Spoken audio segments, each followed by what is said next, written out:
Hello friend, मैं से कहते शाम जीएच नॉलेज प्रो में आप सभी का फिर से स्वागत करता हूं। तो ओएसएसटीटी रिजल्ट जो है आ चुका है आपका 2021 ओएसएसटीटी रिजल्ट जो है आ चुका है और आप लोगों का जो है काफ़ी सारा कमेंट आया था, तो इसलिए मैंने सोचा एक वीडियो बना लूँ। सबसे पहले जो लोग क्वालिफाई कर चुके हैं उनमें तो बहुत बहुत बधाई हो, और उसके साथ साथ बहुत सारा कमेंट था जैसे सीबीटी एग्ज़ाम के कट ऑफ को लेकर, पेपर 1 पेपर 2 कितना मार्क्स को लेकर, ओएसएसटीटी पे जिसका 74 है, 75 क्वालिफाइंग मार्क है, जिसका 89 है। ये सारे बहुत सवाल थे। नेक्स्ट ओएसएसटीटी एग्ज़ाम कब है, सीबीटी कट ऑफ कितना मार्क्स जाने वाला है, यही जो स्कोर की निकला है यही फाइनल है या फिर इसके बाद बढ़ सकता है मार्क्स। तो बहुत सारे क्वेश्चन थे, तो कोशिश करता हूँ एक एक करके सारे डाउट को आप लोगों का क्लियर करने के लिए। तो वीडियो के साथ लास्ट तक जुड़े रहें, एक एक डाउट जो है आपका क्लियर हो सकता है। देखिए, सबसे पहले एक एक चीज़ को क्लियर करते चलते हैं। सबसे पहले जो है पेपर 1 पेपर 2 सीबीटी, आपको पता है कि पेपर 1 पे जो है 25% यानी 25 होता है 22.5 मार्क्स, आपको 22 हाफ मार्क्स रखना होगा। और पेपर 2 पे जो है आपको 35% यानी 21 जो ऑन रिजर्व कैटेगरी से आते हैं उनके लिए है 25% पेपर 1 पे यानी 22 हाफ, और पेपर 2 पे जो है 35% यानी 21, यानी कुल मिलाकर 43.5 मार्क्स आपको रखना होगा क्वालिफाई करने के लिए। दोनों में इतना रखना होगा, यानी कोई अगर 50 रख दिया है हिंदी पे और पेपर 1 पे 10 रखा है तो वो क्वालिफाई नहीं कर सकता on reserve category. SC ST OBC वो भी मैं बताऊंगा, चलिए SC ST और SC BC के लिए वो भी मैं बताऊंगा। तो ये था मिनिमम क्वालिफाइंग मार्क। आपको पता हो गया ऑन रिजर्व कैटेगरी 22 हाफ रखना है पेपर 1 पे मिनिमम, और उसके साथ जो है 21 रखना है पेपर 2 पे। वैसे ही जो रिजर्व कैटेगरी के अंडर पे है SC ST SC BC, उन लोगों को 20% पेपर 1 पे यानी 18 मार्क पेपर 1 पे रखना है, और 30% जो है पेपर 2 पे, यानी वही 30% भी 18 मार्क होता है 60 का, तो 36 मार्क्स रखना है कुल मिलाकर 36। इस पे 18 उस पे 18 ये होना कंपलसरी है। एक पे 30 दूसरे पे 6 क्वालिफाइंग मार्क नहीं है।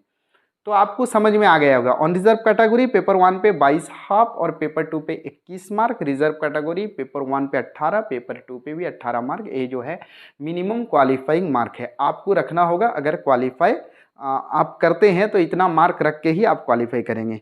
और एक है कि सीबीटी पे जो है 60, कोई क्वेश्चन था कि सीबीटी पे जो है 67 हो रहा है, सीबीटी पे जो है 70 हो रहा है, तो जॉब मिलेगा या नहीं। तो ये जो है आपके कट ऑफ मार्क पर डिपेंड करता है। जो शॉर्टलिस्ट निकलेगा सीबीटी एग्ज़ाम होने के बाद, आपका रैंक वाइज जो शॉर्टलिस्ट निकलेगा वो भी एक अप्रोक्सीमेटली मैं बताऊंगा वीडियो पे कि कितना जा सकता है, क्योंकि काफ़ी सारे बच्चों के कंटेक्ट में मैं हूँ, उनसे रिजल्ट पता चल रहा है कि कैसा होगा। तो एक अप्रोक्सीमेटली एक एवरेज हमें पता चल सकता है, मैं आपको बताऊंगा। तो सीबीटी में इतना रहा उतना रहा है, जॉब मिलेगा या नहीं, तो ये आपके कटअप पर डिपेंड करता है कि कितना मार्क कटअप जाता है और आप किस कैटेगरी से, ऑन रिजर्व कैटेगरी या फिर आप जो है रिजर्व कैटेगरी से हैं, उस पर डिपेंड करता है। तो ओएसएसटीटी को लेकर जो है काफ़ी क्वेश्चन आ रहे हैं। देखिए, ओएसएसटीटी को लेकर मैं बताऊंगा कि इसके बाद भी फाइनल स्कोरिंग की हो सकता है या नहीं, और एक चांस मिल सकता है ग्रेस मार्क के लिए या नहीं।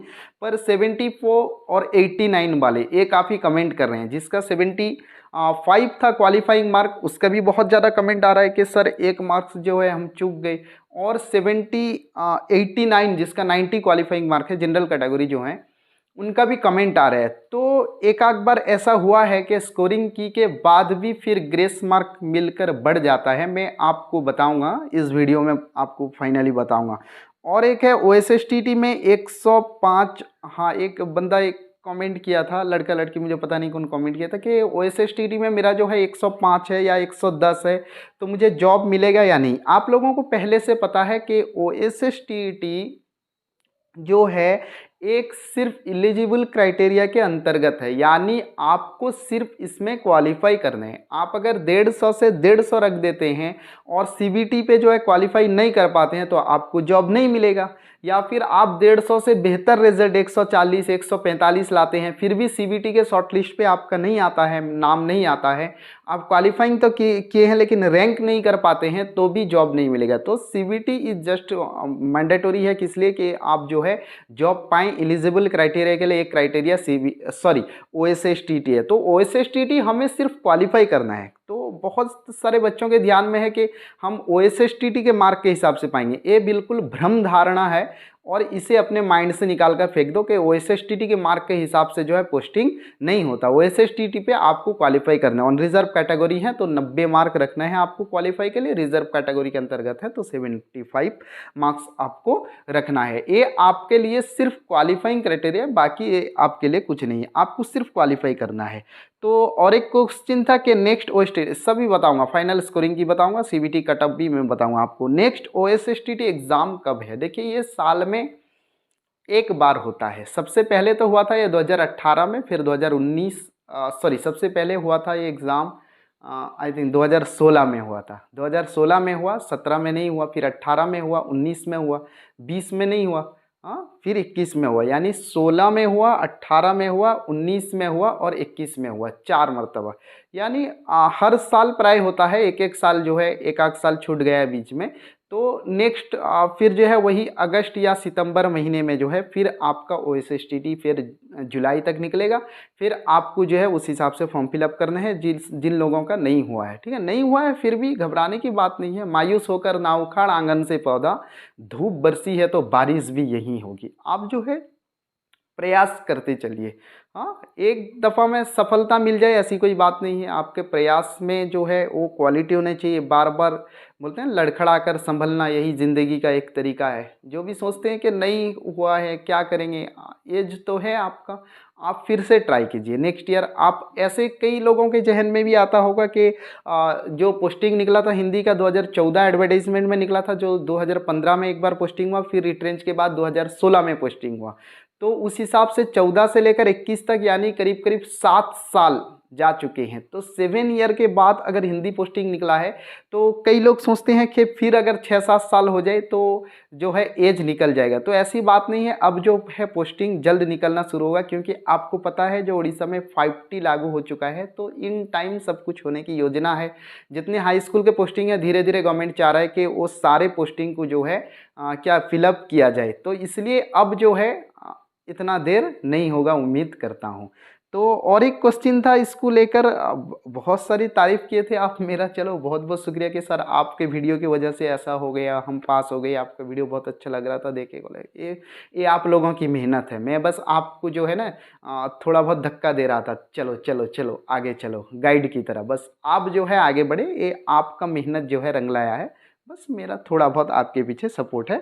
बहुत बहुत शुक्रिया आपका, बहुत सारे तारीफ़ किए आप। सीबीटी हाँ, और एक आप एम्प्लॉयमेंट रजिस्ट्रेशन सर्टिफिकेट आपका ओके हो जाना चाहिए, क्योंकि डॉक्यूमेंट वेरिफिकेशन के वक्त जो है इसकी आवश्यकता होती है। ठीक है, तो एम्प्लॉयमेंट रजिस्टर जो स्टेट एम्प्लॉयमेंट ऑफिस है भुवनेश्वर, वहाँ से आप जो है एम्प्लॉयमेंट रजिस्ट्रेशन सर्टिफिकेट अपना बना लें। उसके लिए जो है आपको सारा मार्कशीट और जो है सर्टिफिकेट चाहिए और रेसिडेंट सर्टिफिकेट चाहिए होता है, और उसके साथ एक चालान होता है शायद 50-100 रुपये का, मुझे इतना कंफर्म नहीं है, पर ये सारे चीज़ हैं। आपके मार्कशीट सर्टिफिकेट हैं और उसके साथ साथ जो है रेसिडेंट सर्टिफिकेट है और आपका पासपोर्ट साइज फ़ोटो है। ये सारे डॉक्यूमेंट लेकर जो है आपका कुछ आईडी प्रूफ हो लेकर आप वहाँ पे जो है स्टेट एम्प्लॉयमेंट से अपना एम्प्लॉयमेंट रजिस्ट्रेशन करा लें।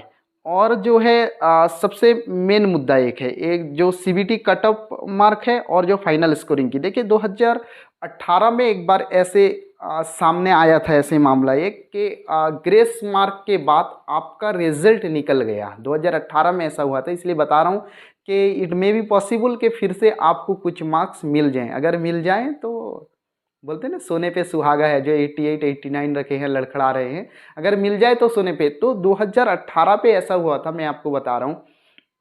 पहले तो आंसर की निकल गया, उसके बाद आंसर की पर चैलेंज हुआ और चैलेंज होने के बाद रिजल्ट निकला। 2018 की बात कर रहा हूँ। तो रिजल्ट निकलने के बाद भी कुछ लड़के कुछ लड़कियां का ऐसा हुआ था कि 89 88 या फिर 75 का 1-2 मार्क्स पीछे से रह गए थे। तो उसके बाद जो है फिर से शायद क्वेश्चन चैलेंज हुआ थी क्या, मुझे तो उस वक्त का इतना ख्याल नहीं आ रहा है, लेकिन फिर दोबारा जो है एक रिजल्ट फिर आया था जिस पे सभी का मार्क्स जो है 2-3 मार्क्स बढ़ गया था सभी का। 2018 की बात कर रहा हूँ मैं, ये नहीं बोल रहा हूँ कि 2021 में भी ऐसा हो, लेकिन ये हो सकता है। और अभी भी आपको अगर लग रहा है कि कोई क्वेश्चन जो है चैलेंजिंग लायक है, आप डायरेक्टली कंटैक्ट कीजिए बोर्ड से, डायरेक्ट बोर्ड को जाइए, विथ प्रूफ जाइए और वहाँ पर जो है अपना बात रखिए कि इस पे जो है ग्रेस मार्क्स मिलना चाहिए जो नहीं मिला है। आप कोशिश नहीं करेंगे, बैठ जाएंगे तो कुछ नहीं होगा। आप खुद कोशिश कीजिए, हो सकता है आपका फल सबको मिले, सबको मिलेगा, क्योंकि ग्रेस मार्क्स जब मिलता है तो सबको मिलता है, लेकिन कोई एक को तो कोशिश करना पड़ता है। सब अगर सोचेंगे कि वो बंदा कर देगा, वो कर देगा, ये कर देगा, हम बैठकर घर में जो है इसका फल पा जाएंगे, कोई नहीं करेगा तो किसी को नहीं मिलेगा। तो 2018 में ऐसा हुआ था, एक जो है कंप्लेन होने के बाद, जैसे आप लोग कंप्लेन किए और अभी जो है मार्क मिला, कई लोगों का कमेंट आ रहा है कि सर ग्रेस मार्क नहीं मिला है।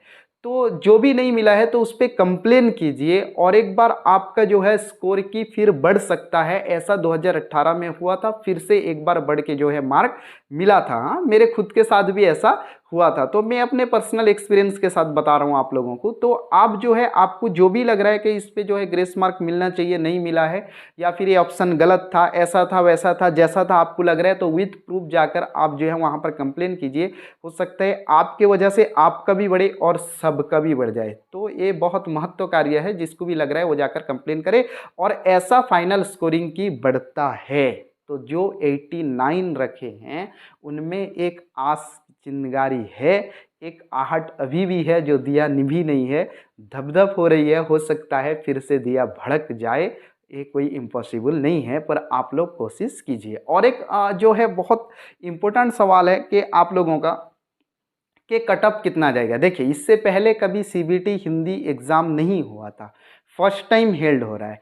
और मैं अपने एक्सपीरियंस से ये बता रहा हूँ, क्योंकि काफ़ी लोगों के कंटैक्ट में मैं हूँ, काफ़ी स्टूडेंट के कंटैक्ट में हूँ। तो फाइनली यह निष्कर्ष मुझे पता चला है कि लगभग सभी का पेपर 1 खराब हुआ है, लगभग सभी का पेपर 1 खराब हुआ है। तो पेपर 1 पे अनरिजर्व कैटेगरी में अभी बोला आपको 22 हाफ रखना होगा, तो पेपर 1 लगभग सब बता रहे हैं कि सर हो सकता है 25 आ जाए, 30 आ जाए, यानी इसी के अंदर ही सबका आ रहा है। मैं जितने लोगों से कांटेक्ट में हूँ, काफ़ी लोग इंस्टाग्राम पे मुझे जो है क्वेश्चन कर रहे हैं, बहुत सारा मैं वहाँ भी जवाब दे रहा हूँ। आप अगर अब तक इंस्टाग्राम पे मुझे फॉलो नहीं किए हैं, फॉलो कर सकते हैं, इसके एहतेसाम.बाबू ये मेरा इंस्टा ID है, इस पर फॉलो करें, वहाँ पर मैसेज करें, मैं ज़रूर आप लोगों का जवाब देता हूँ। उसके साथ साथ हाँ, मैं कटअप बताऊँगा। उसके साथ और एक चीज़ बता दूँ, आपके अगर +2 में कोई आपके छोटे भाई बहन पढ़ रहे हैं, तो मैं +2 हिंदी वीडियो फर्स्ट ईयर का स्टार्ट कर चुका हूँ। आप उन लोगों के साथ शेयर कर सकते हैं और उसके साथ चैनल से जो है ज़्यादा लोगों को जोड़ सकते हैं, ताकि मेरा कॉन्फिडेंस बढ़े, मेरा हौसला बढ़े, मुझ में एक खुशी का संचार हो, तो मैं आपके लिए वीडियो बनाऊं। और जिन लोगों का बहुत कम है, OSSTT में पास होने के कोई चांसेस नहीं है, उनसे मैं यही कह रहा हूँ कि आप जो है अभी से प्रिपेयर होइए। उपन्यास, कहानी, नाटक और पेडागोजी, ये सारे चीज़ जो है बहुत मुश्किल पैदा कर रहे हैं, तो आप अभी से प्रिपेयर होइए। नेक्स्ट जब OSSTT एग्ज़ाम का नोटिफिकेशन निकलेगा, तब फिर मैं आपके लिए होगा, तब फिर कंटिन्यू वीडियो बनेगा और आप जो है उस बार जो है श्योर क्वालिफाई करेंगे। आप अपने अंदर की भावना जो दिया भड़क रही है, जो ज्वाला भड़क रही है ना, उसको जो है उस चिंगारी को ऐसे जलते रहने दीजिए, नेक्स्ट ईयर आपके काम आएगा। और CBT कटअप को लेकर बात कर रहा था कि काफ़ी लोगों का ऐसे में कमेंट सुन रहा हूँ, इंस्टाग्राम पे हो या फिर मुझे जो है व्हाट्सअप पे भी कई लोग जुड़ चुके हैं मेरे साथ, जो है नंबर उस वक्त CBT एग्ज़ाम के वक्त कई लोग ले चुके हैं। तो जो भी बात कर रहा हूँ, पेपर 1 सभी का लगभग ख़राब गया है और पेपर 2 भी उतना अच्छा नहीं हुआ है। तो इन एवरेज मैं अपने जितने लोगों से जुड़ा हूँ उस हिसाब से बता रहा हूँ कि पेपर 1 पे 30 मार्क्स एक कटअप के बराबर अगर देखा जाए, और पेपर 2 पे 40, तो 70 लगभग कटअप मार्क है। जो भी 70 एबव रखे हैं, मैं सोच रहा हूँ कि वो लोग जो है रैंक कर जाएंगे। और जो उससे नीचे हैं, अगर रिजर्व कैटेगरी में है फिर ये अलग बात है। ऑन रिजर्व कैटेगरी की बात कर रहा हूँ कि लगभग 70 लग रहा है मुझे, ऐसे इन एवरेज कटअप मार्क आएगा, क्योंकि इससे पहले देखें कभी नहीं हुआ है। CBT एग्ज़ाम जो है हिंदी का कभी नहीं हुआ है, तो हम एक इन एवरेज नहीं लगा सकते कि कितना मार्क्स कटअप जाएगा। लेकिन अपने एक्सपीरियंस से मुझे पता चल रहा है, जितने लोगों से इंस्टाग्राम पे बातें होती है, जितने लोगों से व्हाट्सअप पे बातें होते हैं, कई बच्चे जो हैं फ़ोन करते हैं, तो उससे पता चलता है लगभग पेपर 1 जो है सबका उतना अच्छा नहीं रहा है। पेपर 2 भी जैसे आपका OSSTT पे बहुत लड़के लड़की मुझे फ़ोन किए थे कि सर 55 क्रॉस कर जाएगा, 50 क्रॉस कर जाएगा। यहाँ पर सब बोल रहे हैं 40-45। अक्सर लोग, बहुत सारे लोग से मैं कांटेक्ट में हूँ, सभी की बातें नहीं बोल रहा हूँ, फिर वरना कट ऑफ के बाद जो है कमेंट आकर देने लगेंगे सर आप इतना बोले थे इतना। एक एक जो है अप्रोक्सीमेटली हम ऐसे थामते हैं, ठीक है। और डॉक्यूमेंट वेरिफिकेशन आपका पता है, आपका सारा मार्कशीट और आपका जो है सर्टिफिकेट चाहिए, और उसके साथ OSSTT सर्टिफिकेट चाहिए। आपका रेसिडेंट सर्टिफिकेट भी बना लें, एम्प्लॉयमेंट एक्सचेंज जो एम्प्लॉयमेंट रजिस्ट्रेशन सर्टिफिकेट है उसे ही बना लें, रेसिडेंट कभी कभी मांग लेते हैं। आप जो है तैयार होकर रहिए। और CBT कटअप मेरे ख्याल से यही लग रहा है मुझे कि इन एवरेज 70+ CBT कटअप होगा अगर रिजर्व कैटेगरी के अंडर पे हो, और भी आपके लिए कम होगा। तो आपका अगर और कोई सवाल है मुझे इंस्टाग्राम पे फॉलो करें, वहाँ पर पूछें। अगर सवाल क्वेश्चन ज़्यादा आता है फिर जो है शॉर्टलिस्ट जब निकलता है। और एक चीज़ याद रखिए, हो सकता है फाइनल स्कोरिंग की इसके बाद OSSTT का और भी हो, पर इस आशा में ज़्यादा मत रहिए। आप नेक्स्ट ईयर के लिए अगर एक आध मार्क कम है तो अलग चीज़ है, अगर CBT OSSTT फाइनल स्कोरिंग की फिर से हो जाता है तो आप पास कर जाते हैं। जो भी नहीं किए हैं, बस मैं यही बोल रहा हूँ ना कि मायूस होकर ना उखाड़ आंगन से पौधा। धूप बरसी है तो बारिश भी यही होगी, ठीक है। धूप, मौसम चेंज होता है, परिवर्तन होता है। आप हो सकता है नेक्स्ट ईयर क्वालिफाई कर जाएं, तो अभी से थोड़ा बहुत प्रिपरेशन करें। तो इन एवरेज कटअप मुझे यही लगता है इतना ही जाएगा। आपका अगर और कुछ सवाल है तो मुझे इंस्टाग्राम पे जरूर पूछें। इसके एहतेशाम.बाबू मेरे इंस्टा ID है। उसके साथ साथ नए हैं चैनल पे सब्सक्राइब करें। चलिए मिलते हैं और एक वीडियो के साथ, तब तक के लिए आज्ञा दीजिए। जय हिंद।